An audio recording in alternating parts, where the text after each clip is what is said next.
नमस्कार दोस्तों। कल्पना कीजिए कि आप सुबह उठते हैं और आपके दिमाग में पहले से ही 10 बातें घूम रही हैं। बिजली का बिल भरना है, किसी दोस्त को फोन करना है, ऑफिस या कॉलेज का एक जरूरी काम पूरा करना है, घर के कुछ सामान खरीदने हैं, किसी रिपोर्ट की तैयारी करनी है और साथ ही अगले हफ्ते की भी चिंता चल रही है। दिन अभी शुरू भी नहीं हुआ और आपका दिमाग पहले से ही भरा हुआ है। अब सोचिए, क्या आपको कभी ऐसा लगता है कि आप पूरे दिन व्यस्त रहते हैं लेकिन शाम को लगता है कि कुछ खास हासिल नहीं हुआ? अगर हाँ, तो आप अकेले नहीं हैं। डेविड एलन अपनी किताब गेटिंग थिंग्स डन की शुरुआत इसी समस्या से करते हैं। उनके अनुसार आज की दुनिया में लोगों के पास समय की कमी नहीं है। समस्या यह है कि लोगों का दिमाग अधूरे कामों से इतना भर जाता है कि वे सही तरीके से सोच ही नहीं पाते। ऑथर कहते हैं कि हमारा दिमाग आइडियाज रखने के लिए बना है, उन्हें स्टोर करने के लिए नहीं। लेकिन अधिकांश लोग अपने दिमाग को स्टोरेज बॉक्स की तरह इस्तेमाल करते हैं। यही सबसे बड़ी गलती है। जब भी कोई नया काम, नई जिम्मेदारी या नया विचार आता है, हमारा दिमाग उसे पकड़कर रख लेता है। धीरे धीरे ये सारी चीजें जमा होने लगती हैं। फिर हम बेचैन महसूस करने लगते हैं। हमें लगता है कि हम बहुत कुछ भूल सकते हैं। हम तनाव में रहने लगते हैं और सबसे बड़ी बात, हम वर्तमान काम पर पूरा ध्यान नहीं दे पाते। ऑथर इसे ओपन लूप्स कहते हैं। ओपन लूप मतलब ऐसा कोई भी अधूरा काम या अधूरी कमिटमेंट जो आपके दिमाग में घूम रही हो। जैसे अगर आपने सोचा कि आपको बैंक जाना है लेकिन गए नहीं, तो वह एक ओपन लूप है। अगर आपने तय किया कि आपको अपना कमरा व्यवस्थित करना है लेकिन किया नहीं, तो वह भी ओपन लूप है। अगर आपको किसी ईमेल का जवाब देना है और आपने नहीं दिया, तो वह भी ओपन लूप है। समस्या यह नहीं कि ये काम अधूरे हैं। समस्या ये है कि ये आपके मानसिक संसाधनों को लगातार खा रहे हैं। आप किसी और काम पर ध्यान देना चाहते हैं लेकिन आपका दिमाग बार बार उन अधूरे कामों की याद दिलाता रहता है।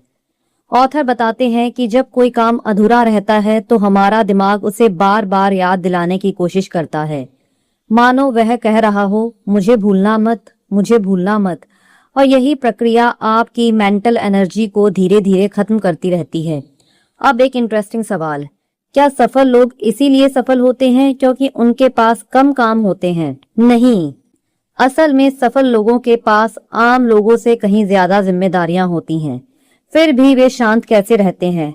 डेविड एलन कहते हैं कि सफल लोगों का रहस्य यह नहीं कि वे ज्यादा मेहनत करते हैं।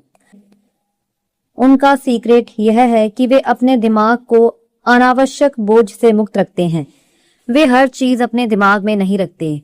वे एक भरोसेमंद सिस्टम बनाते हैं, ऐसा सिस्टम जिस पर वे पूरी तरह विश्वास कर सकें।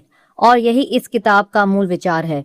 ऑथर कहते हैं, यदि आप अपने सारे अधूरे कामों, विचारों और जिम्मेदारियों को दिमाग से निकालकर एक विश्वसनीय सिस्टम में डाल दें, तो आपका दिमाग बहुत अधिक शांत हो जाएगा। इस सिचुएशन को वे माइंड लाइक वाटर कहते हैं। जरा सोचिए एक शांत तालाब के बारे में। यदि उसमें एक छोटा पत्थर भी फेंका जाए तो छोटी लहरें बनती हैं। यदि बड़ा पत्थर फेंका जाए तो बड़ी लहरें बनती हैं। लेकिन कुछ समय बाद पानी फिर शांत हो जाता है। वह जरूरत से ज्यादा रिएक्शन नहीं देता और जरूरत से कम रिएक्शन भी नहीं देता। ठीक यही कंडीशन ऑथर इंसान के दिमाग के लिए चाहते हैं। जब कोई समस्या आए तो आप उतना ही रिएक्शन दें जितना जरूरी हो, ना ज्यादा ना कम। लेकिन अधिकतर लोगों का दिमाग ऐसा नहीं होता। वे छोटी बातों पर बहुत ज्यादा तनाव लेते हैं और कभी कभी बड़ी समस्याओं पर भी सही ध्यान नहीं दे पाते। क्यों? क्योंकि उनका मानसिक सिस्टम पहले से ही ओवरलोडेड है।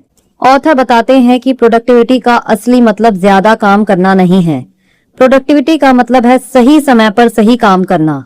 बहुत से लोग बिजी रहते हैं लेकिन प्रोडक्टिव नहीं होते। वे दिन भर भागते रहते हैं, ईमेल्स देखते हैं, मैसेजेस का जवाब देते रहते हैं, छोटे मोटे काम करते रहते हैं, लेकिन जो वास्तव में इम्पोर्टेंट है वह आगे नहीं बढ़ता। ऐसा इसीलिए होता है क्योंकि उनके पास क्लैरिटी नहीं होती। वे जानते ही नहीं कि इस समय सबसे जरूरी काम क्या है। डेविड एलन कहते हैं कि क्लैरिटी हमेशा कंट्रोल से पहले आती है। जब तक आपको साफ साफ नहीं पता होगा कि आपके सामने क्या क्या काम है, तब तक आप उन्हें कंट्रोल नहीं कर सकते। इसीलिए पहला कदम है अपने दिमाग को खाली करना। लेकिन यहाँ एक बड़ी गलतफहमी है। दिमाग खाली करने का मतलब सब कुछ भूल जाना नहीं है। इसका मतलब है हर चीज को किसी भरोसेमंद जगह पर दर्ज करना, ताकि आपको उसे याद करने की जरूरत ना पड़े। मान लीजिए आपके पास एक शानदार आइडिया आया। ज्यादातर लोग सोचते हैं मैं इसे याद रख लूंगा, लेकिन अक्सर भूल जाते हैं। ऑथर कहते हैं जैसे ही कोई विचार आए उसे कैप्चर कर लो, उसे लिख लो, उसे रिकॉर्ड कर लो, उसे सिस्टम में डाल दो, क्योंकि आपका दिमाग आइडियाज बनाने में अच्छा है, आइडियाज संभाल कर रखने में नहीं। यही वह बिंदु है जहां से पूरी गेटिंग थिंग्स डन मेथोडोलॉजी शुरू होती है। सबसे पहले हर चीज को कैप्चर करो। कोई भी काम छोटा हो या बड़ा, व्यक्तिगत हो या प्रोफेशनल, सब कुछ एक जगह इकट्ठा करो। अभी उसका समाधान मत सोचो, अभी उसे व्यवस्थित करो, बस कैप्चर करो। क्योंकि जब तक आपके सारे ओपन लूप सामने नहीं आते, तब तक आपको यह भी नहीं पता होगा कि आपके दिमाग पर कितना बोझ है। और यही ऑथर एक चौंकाने वाली बात बताते हैं। अधिकतर लोग अपनी वास्तविक जिम्मेदारियों का केवल एक छोटा हिस्सा ही सचेत रूप से जानते हैं। बाकी जिम्मेदारियां उनके सबकॉन्शियस माइंड में छिपी होती हैं। यही कारण है कि कई बार बिना किसी क्लियर कारण के भी हम तनाव महसूस करते हैं। हमें लगता है कुछ छूट रहा है, कुछ अधूरा है, लेकिन हम पहचान नहीं पाते कि आखिर वह क्या है। ऑथर का कहना है कि जब आप पहली बार अपने सभी अधूरे कामों की सूची बनाते हैं, तो आपको जानकर आश्चर्य होगा कि आपके दिमाग में कितना कुछ जमा हुआ था। और इसी क्षण आपको पहली बार मानसिक राहत महसूस होने लगेगी, क्योंकि अब आपका दिमाग समझ जाता है कि चीजें सुरक्षित हैं। उन्हें याद रखने की जिम्मेदारियां सिर्फ उसी पर नहीं हैं, और यही इस पूरी किताब की नींव है। दिमाग से भरोसा हटकर सिस्टम पर भरोसा बनाना। लेकिन सवाल यह है कि केवल कामों को लिख लेने से क्या सब कुछ ठीक हो जाएगा? बिल्कुल नहीं, क्योंकि अगली समस्या और भी बड़ी है।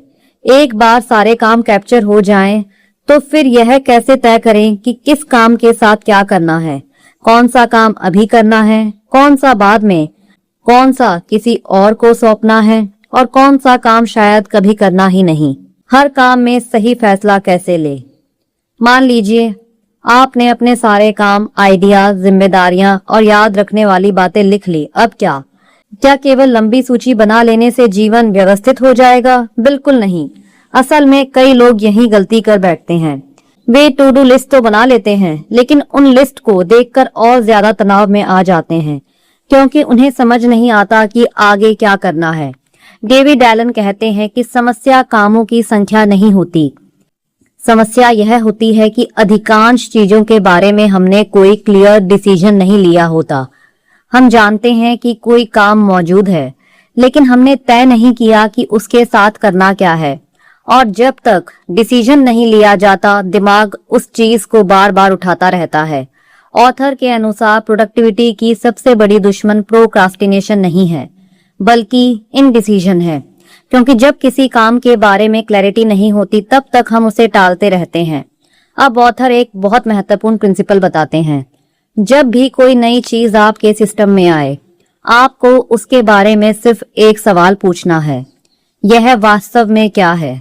सुनने में यह सवाल बहुत साधारण लगता है, लेकिन यही सवाल पूरी किताब गेटिंग थिंग्स डन की नींव है। अक्सर लोग किसी काम को इसीलिए टालते हैं क्योंकि उन्होंने इसे स्पष्ट रूप से परिभाषित ही नहीं किया। जैसे आपकी सूची में लिखा है हेल्थ, लेकिन इसका मतलब क्या है? जिम जाना, वजन कम करना, डॉक्टर से मिलना, डाइट बदलना। जब तक काम क्लियर नहीं होगा, कार्यवाही भी स्पष्ट नहीं होगी। इसीलिए ऑथर कहते हैं हर चीज को एक्शनेबल रूप में बदलना जरूरी है, यानी ऐसा रूप जिसमें अगला कदम साफ दिखाई दे। अब डेविड एलन एक डिसीजन ट्री समझाते हैं। जब भी कोई चीज आपके सामने आए, सबसे पहले पूछिए, क्या इसके लिए कोई एक्शन जरूरी है? यह सवाल बहुत महत्वपूर्ण है, क्योंकि दुनिया की हर चीज एक्शन नहीं मानती। कुछ चीजें केवल जानकारी होती है, कुछ चीजें फ्यूचर के लिए संदर्भ होती हैं, कुछ चीजें बेकार होती हैं, और कुछ चीजें वास्तव में एक्शन मांगती हैं। यदि जवाब है नहीं, तो 3 संभावनाएं हैं। पहली पॉसिबिलिटी है यह केवल रेफरेंस मटेरियल है, यानी ऐसी जानकारी जिसकी फ्यूचर में जरूरत पड़ सकती है। फॉर एग्जाम्पल कोई महत्वपूर्ण लेख, कोई डॉक्यूमेंट, कोई रिसर्च नोट या कोई उपयोगी जानकारी। ऐसी चीजों को सेफ रखिए, लेकिन टू डू लिस्ट में मत डालिए। दूसरी पॉसिबिलिटी है शायद भविष्य में कभी काम आए। लेखक इसे समडे मे बी लिस्ट कहते हैं और यह किताब की सबसे दिलचस्प अवधारणाओं में से एक है।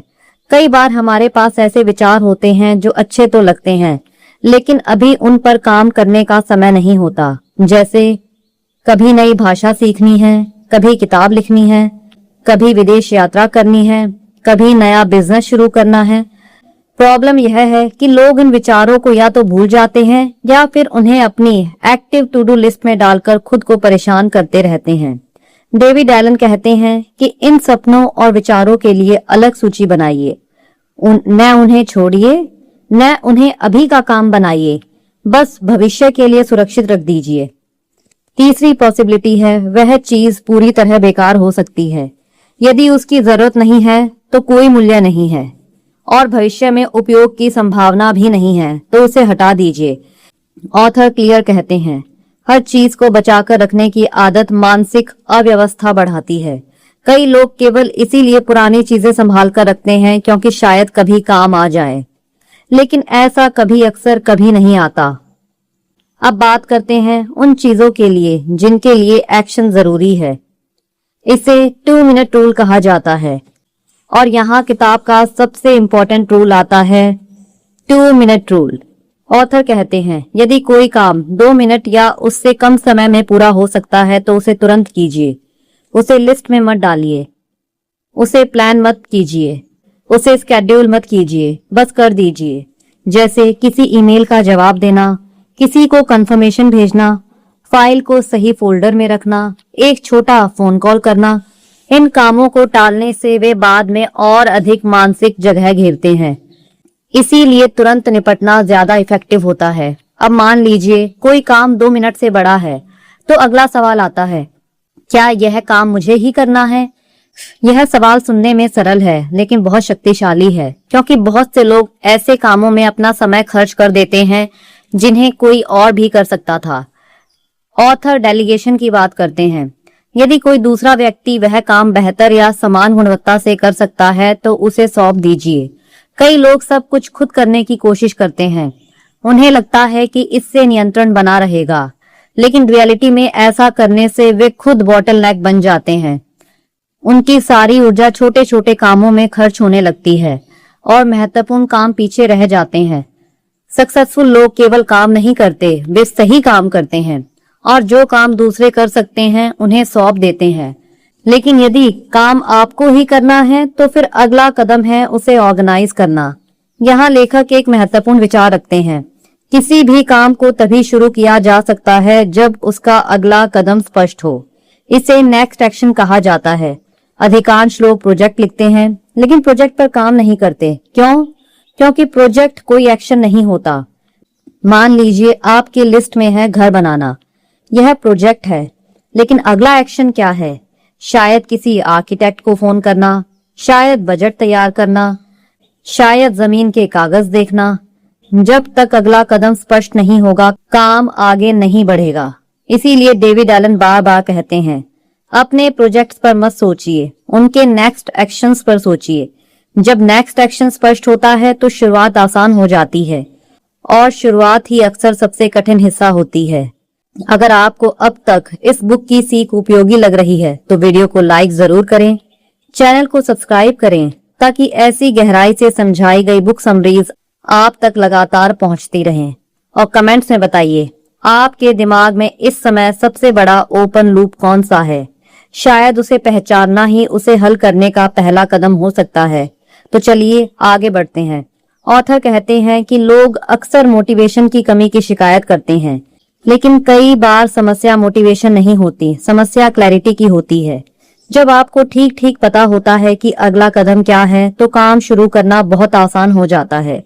लेकिन जब काम धुंधला होता है तो दिमाग उससे बचने की कोशिश करता है।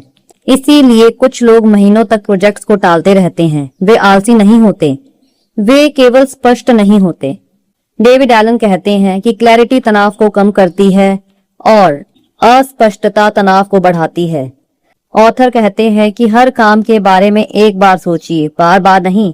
कई लोग एक ही काम पर बार बार विचार करते रहते हैं, हर दिन वही सवाल, हर सप्ताह वही चिंता, लेकिन कोई डिसीजन नहीं। गेटिंग थिंग्स डन का उद्देश्य यह है कि आप एक बार सोचें, डिसीजन लें और फिर सिस्टम पर भरोसा करें, ताकि आपको बार बार उसी चीज पर मेंटल एनर्जी खर्च ना करनी पड़े। ऑथर के अनुसार मानसिक थकान का सबसे बड़ा कारण काम नहीं है, बल्कि बार बार लिया जाने वाला डिसीजन है। जब हर चीज स्पष्ट रूप से डिफाइन हो जाती है तो आपका दिमाग हल्का महसूस करने लगता है। अब आपको याद रखने की जरूरत नहीं होती, अब आपको लगातार चिंता करने की जरूरत नहीं रहती, क्योंकि हर चीज के बारे में डिसीजन लिया जा चुका है। अब है क्लैरिटी, हर चीज के बारे में स्पष्ट निर्णय लेना। गेटिंग थिंग्स डन मेथोडोलॉजी का दूसरा बड़ा स्तंभ है क्लैरिटी, हर चीज के बारे में स्पष्ट डिसीजन लेना। क्या यह चीज एक्शन मांगती है? यदि हाँ तो अगला कदम क्या है? यदि नहीं तो इसे कहाँ रखना है? लेकिन अभी भी एक बड़ी समस्या बाकी है। मान लीजिए आपने हर चीज के बारे में डिसीजन ले लिया, आपके पास दर्जनों नेक्स्ट एक्शंस हैं, कुछ प्रोजेक्ट हैं, कुछ डेलीगेटेड टास्क हैं, कुछ फ्यूचर आइडियाज हैं। अब सवाल है इन सबको व्यवस्थित कैसे किया जाए ताकि जरूरत पड़ने पर सही चीज तुरंत मिल जाए। और यहीं से शुरू होता है गेटिंग थिंग्स डन का तीसरा चरण, ऑर्गेनाइज। डेविड एलन कहते हैं कि अधिकांश टू डू लिस्ट इसीलिए असफल हो जाती हैं क्योंकि वे अलग अलग प्रकार की चीजों को एक ही जगह मिला देते हैं। कल्पना कीजिए कि आपकी लिस्ट में एक साथ ये चीजें लिखी हैं: दूध खरीदना, वार्षिक बजट बनाना, घर पेंट करवाना, किसी फ्रेंड को जन्मदिन की शुभकामनाएं देना, नई स्किल सीखना, टैक्स डॉक्यूमेंट तैयार करना। क्लियर है कि ये सभी एक प्रकार के कार्य नहीं हैं, फिर भी लोग उन्हें एक ही सूची में डाल देते हैं।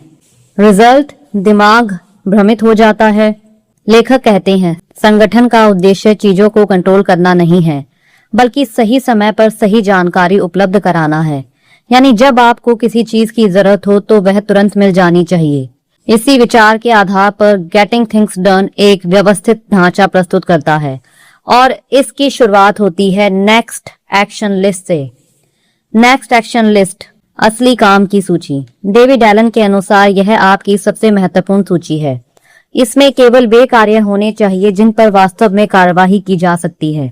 लेकिन यहाँ एक दिलचस्प बात है, लेखक नेक्स्ट एक्शंस को कॉन्टेक्स्ट के आधार पर अलग अलग सूचियों में रखने की सलाह देते हैं। क्यों? क्योंकि हर काम हर जगह नहीं किया जा सकता। जैसे कुछ काम केवल कंप्यूटर पर हो सकते हैं, कुछ फोन से, कुछ घर पर, कुछ ऑफिस में, कुछ तब जब आप किसी विशेष व्यक्ति से मिले। इसीलिए वे कॉन्टेक्स्ट बेस्ड लिस्ट का सुझाव देते हैं। जैसे जब आप कंप्यूटर के सामने बैठे हों तो केवल कंप्यूटर वाली सूची देखें, जब आप बाहर हों तो एरेंड्स वाली सूची देखें। इससे निर्णय लेने का समय कम हो जाता है। आपको पूरी सूची नहीं खंगालनी पड़ती, आप केवल वही देखते हैं जो उस समय संभव है। यह आपको सोचने से ज्यादा करने पर केंद्रित करता है। प्रोजेक्ट लिस्ट, सपनों को वास्तविकता से जोड़ने वाला पुल। अब ऑथर एक और महत्वपूर्ण अवधारणा बताते हैं। यदि किसी परिणाम को पाने के लिए एक से अधिक एक्शन स्टेप्स चाहिए तो वह प्रोजेक्ट है। ध्यान दीजिए, प्रोजेक्ट का मतलब केवल बड़ी कॉर्पोरेट इनिशिएटिव नहीं होता। गेटिंग थिंग्स डन में प्रोजेक्ट का अर्थ बहुत ब्रॉड है।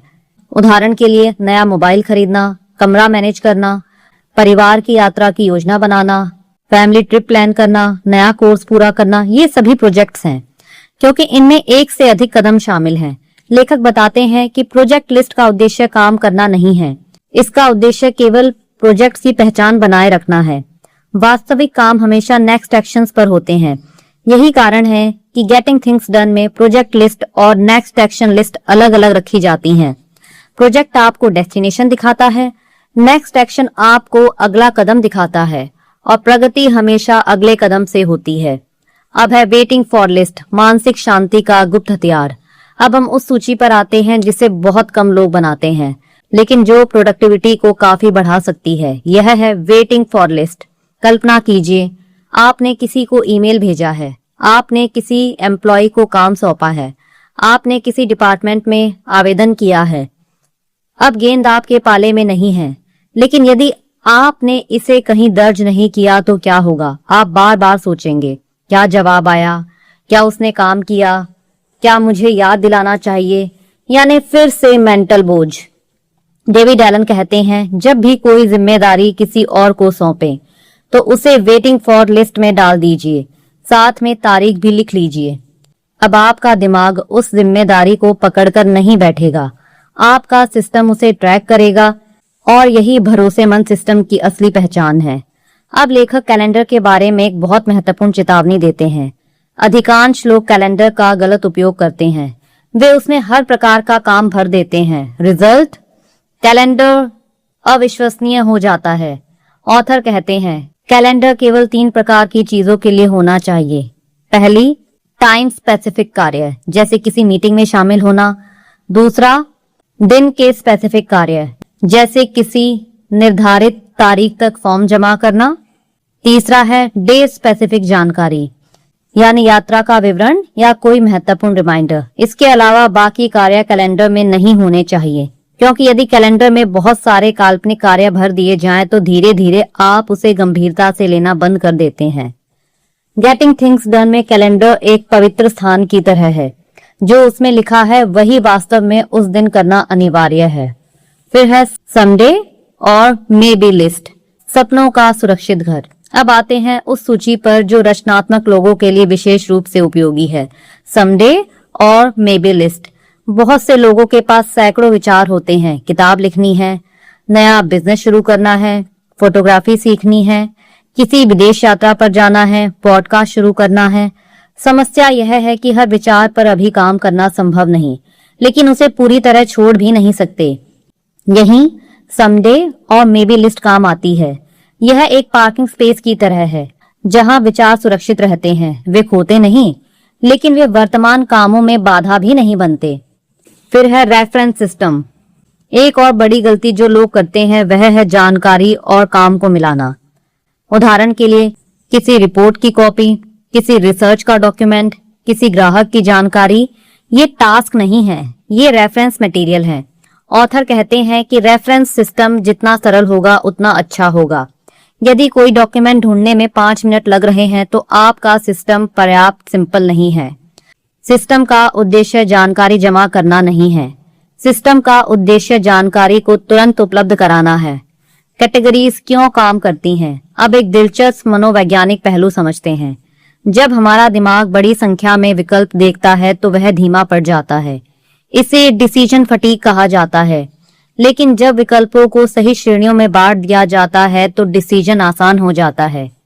यही कारण है कि गेटिंग थिंग्स डन में लिस्ट की संरचना इतनी महत्वपूर्ण है। यह केवल व्यवस्था नहीं है, यह मानसिक ऊर्जा बढ़ाने का तरीका है। डेविड एलन कहते हैं कि एक अच्छा सिस्टम आपको लगातार याद नहीं दिलाता कि कितना काम बाकी है, बल्कि वह आपको भरोसा देता है कि सब कुछ कंट्रोल में है। यही अंतर है एक तनाव पैदा करने वाली सूची और एक रिलायबल प्रणाली में। जब आपकी लिस्ट व्यवस्थित होती है, आप जानते हैं क्या करना है, क्या नहीं करना है, क्या किसी और के पास है, क्या भविष्य के लिए रखा गया है और क्या केवल जानकारी है। यह क्लैरिटी मेंटल पीस पैदा करती है। वीकली रिव्यू, वह आदत जो पूरे सिस्टम को जिंदा रखती है।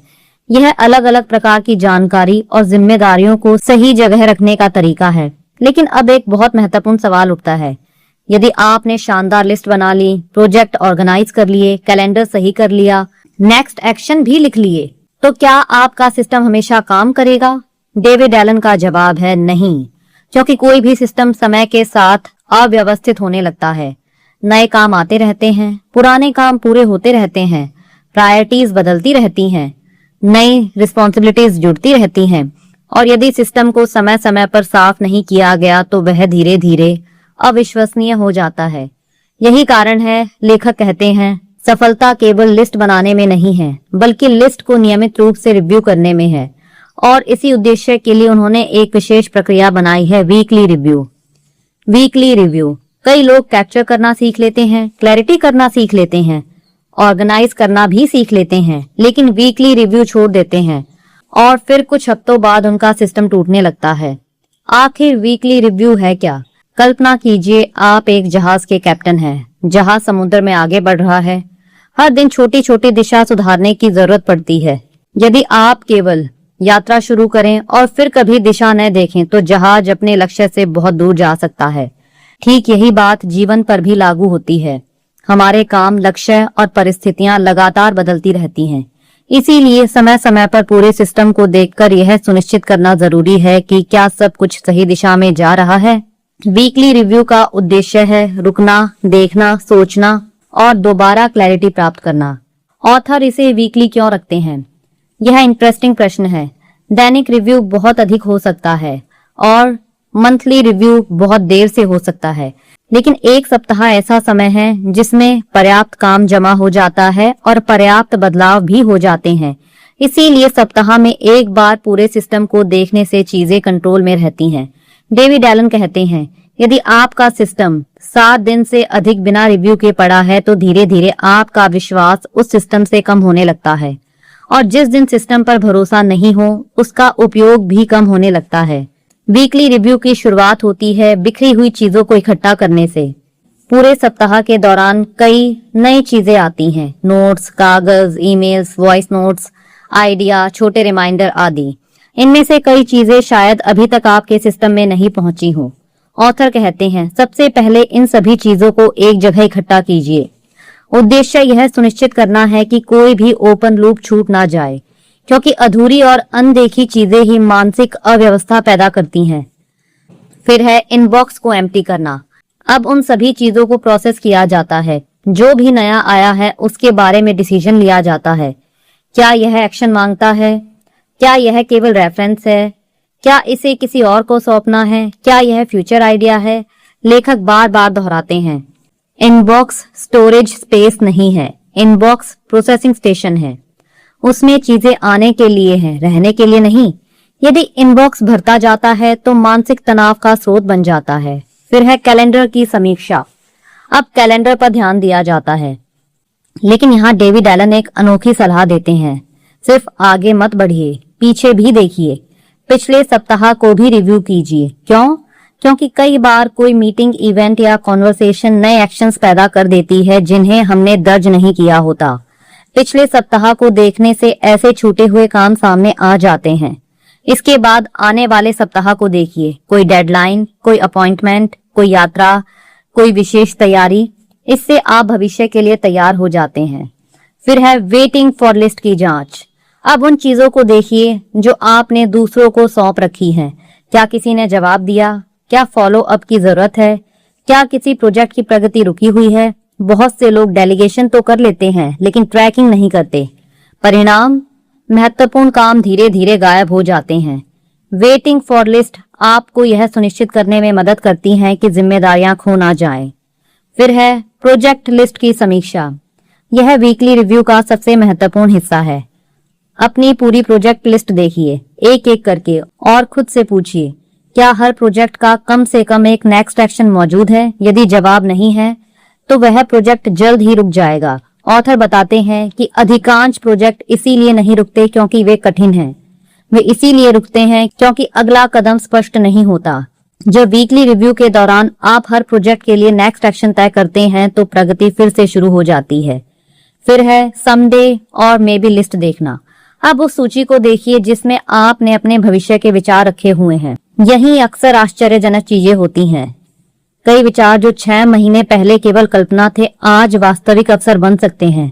कई चीजें अब भी इररेलेवेंट लग सकती हैं। कुछ को हटाया जा सकता है, कुछ को सक्रिय प्रोजेक्ट्स में बदला जा सकता है। ऑथर कहते हैं, यह सूची क्रिएटिविटी का खजाना है, लेकिन केवल तभी जब आप समय समय पर इसे देखें। वीकली रिव्यू का असली लाभ। वीकली रिव्यू का सबसे बड़ा लाभ है मानसिक स्वतंत्रता। जब आप जानते हैं कि आपने पूरे सिस्टम की समीक्षा कर ली तो आपका दिमाग आराम कर सकता है। उसे लगातार याद दिलाने की जरूरत नहीं होती, उसे डर नहीं रहता कि कुछ छूट जाए। और यही वह क्षण है जब आप वास्तव में वर्तमान कार्य पर ध्यान केंद्रित कर सकते हैं। तो अगर आपने कभी महसूस किया कि आपके पास बहुत सारे अधूरे काम हैं और आपको समझ नहीं आता कि शुरुआत कहां से करें, तो इस वीडियो को अभी सेव कर लीजिए और कमेंट में लिखिए, क्या आपने कभी वीकली रिव्यू जैसी कोई आदत अपनाई है? क्योंकि कई बार प्रोडक्टिविटी किसी नए ऐप से नहीं बल्कि एक साप्ताहिक सोचने की आदत से आती है।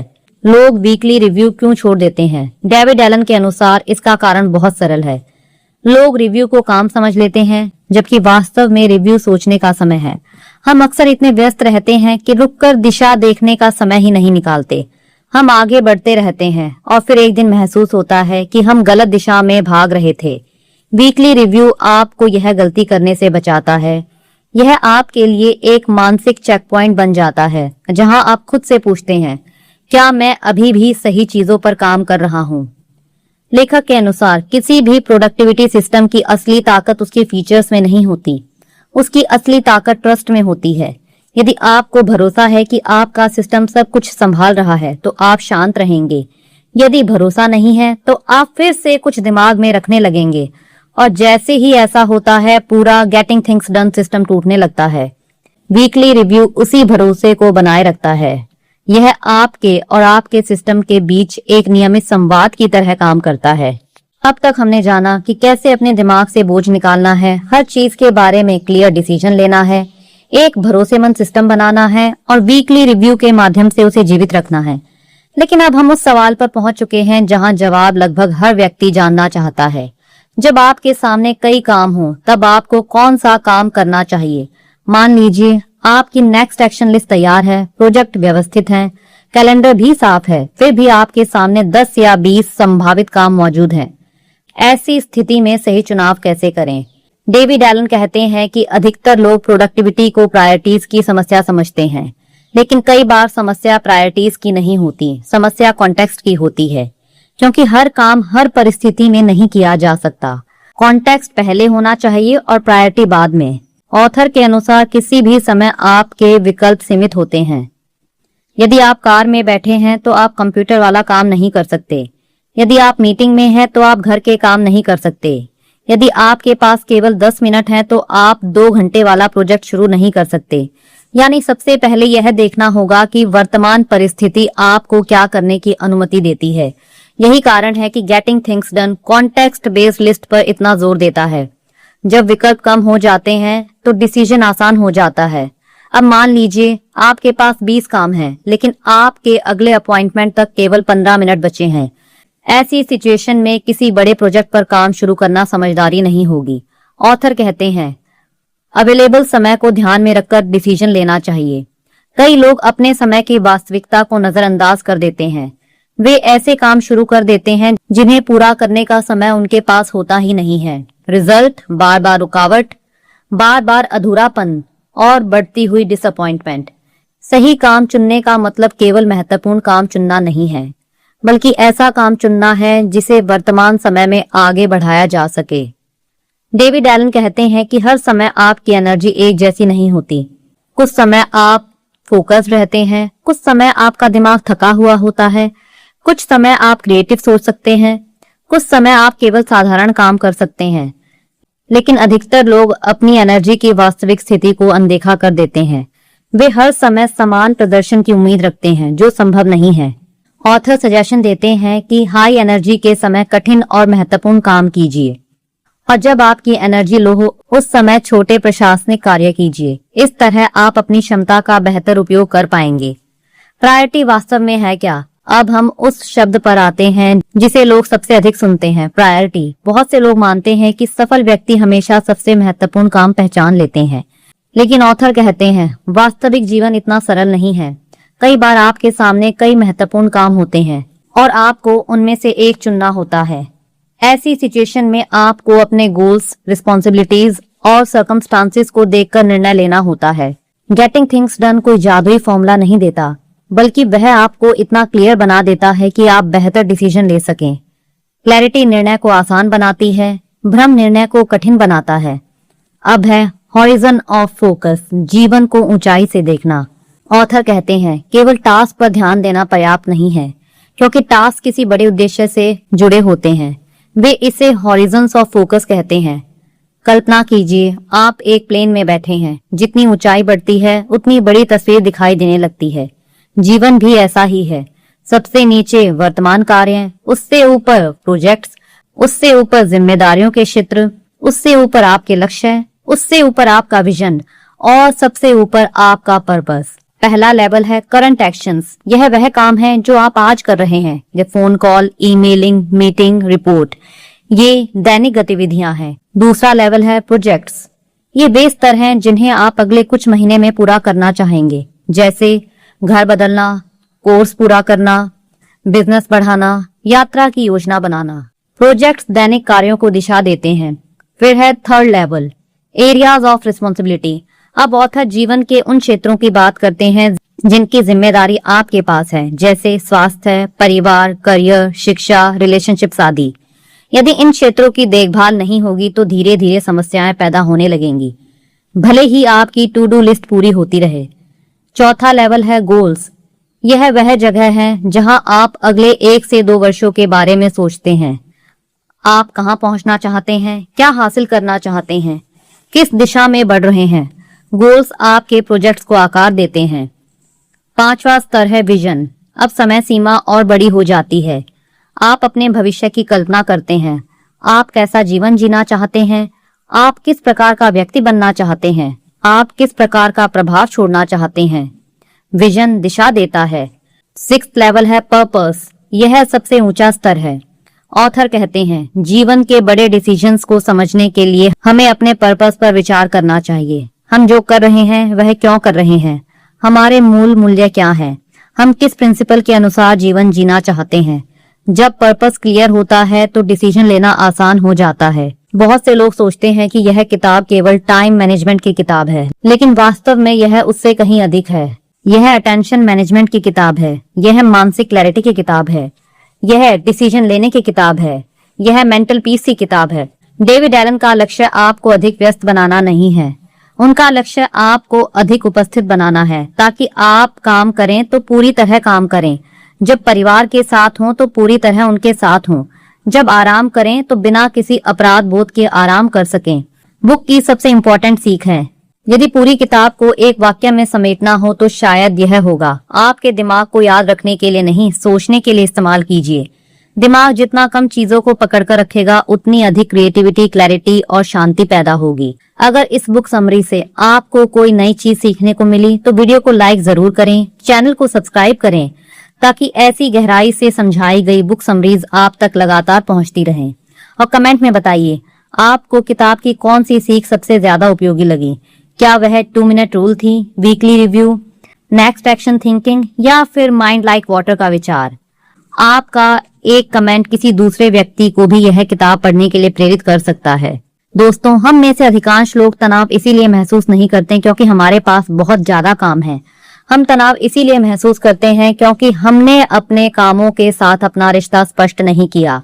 गेटिंग थिंग्स डन हमें सिखाती है कि प्रोडक्टिविटी का मतलब भागते रहना नहीं है, प्रोडक्टिविटी का मतलब है क्लैरिटी। जब हर चीज अपनी सही जगह पर होती है तो दिमाग शांत हो जाता है, और जब दिमाग शांत होता है तब हम बेहतर सोचते हैं, बेहतर डिसीजन लेते हैं और बेहतर जीवन जीते हैं। याद रखिए, काम कभी खत्म नहीं होंगे, नई जिम्मेदारियां हमेशा आती रहेंगी, लेकिन यदि आपके पास एक भरोसेमंद सिस्टम है तो आपको हर नई चुनौती से डरने की जरूरत नहीं होगी, क्योंकि अब आपका दिमाग बोझ उठाने वाला गोदाम नहीं रहेगा, वह एक शक्तिशाली सोचने वाला उपकरण बन जाएगा। और यही है डेविड एलन की गेटिंग थिंग्स डन की सबसे बड़ी सीख। तो दोस्तों, इस बुक समरी को अंत तक सुनने के लिए आपका दिल से आभार, धन्यवाद।